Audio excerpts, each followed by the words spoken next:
Hi friends, இன்றைக்கி நான் கருவாட்டு குழம்பு எப்படி வைக்கிறதுன்னு சொல்ல போகிறேன். இது என்னோடய ஸ்டைலில் நான் வைக்கிறேன்.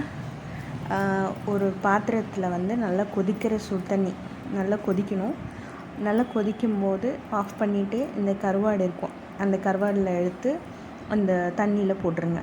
தண்ணியில் போட்டு கொஞ்சோண்டு மஞ்சள்தூள் போட்டுருங்க. அப்போ தான் அந்த ஒரு மாதிரி நீச்சு ஸ்மெல் வரும், அதெல்லாம் போயிடும். போட்டு ஒரு 5 மினிட்ஸ் நீங்கள் வச்சுருந்தா போதும்.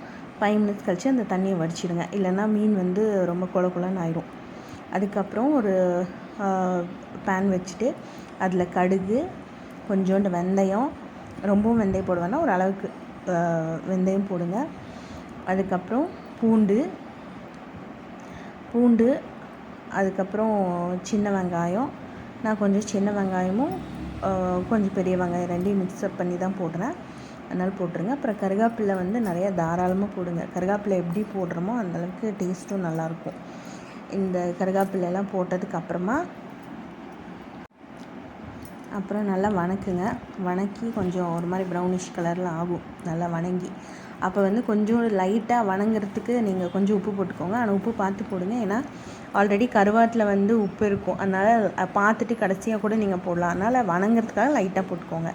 அப்புறம் ஒரு தக்காளி நல்லா பொடியாக நறுக்கி வச்சுருக்கேன், அதுவும் போட்டுட்டு நல்லா வணக்குங்க.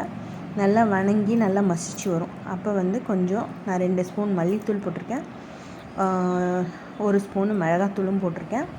அதுக்கப்புறம் குழம்பு மசால் தூள் எங்கள் வீட்டில் இருக்குது, அதனால் அது கொஞ்சம் போட்டிருக்கேன். அது ஒரு 1.5 ஸ்பூன் போட்டேன் நான்.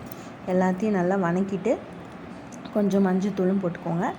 நல்லா வணங்கினதுக்கப்புறம் ஒரு லெமன் சைஸில் நான் ஒரு புளி கரைச்சி வச்சுருக்கேன். அந்த புளி தண்ணி எடுத்து அதில் ஊற்றிட்டு நல்லா அதையும் வணக்குங்க. வணக்கி நல்லா கொதிச்சு வரும். கொதிச்சுட்டு கொஞ்சம் எண்ணெய் பிரியிற மாதிரி இருக்கும் பாருங்கள், அது வரைக்கும் நல்லா கொதிக்க விட்டுருணும்.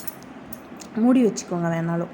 அப்புறம் நல்லா கொதித்ததுக்கப்புறமா இந்த கருவாடு எடுத்து அதுக்குள்ளே போட்டுருங்க. போட்டு ஒரு 5 மினிட்ஸ் கூட வேண்டாம்,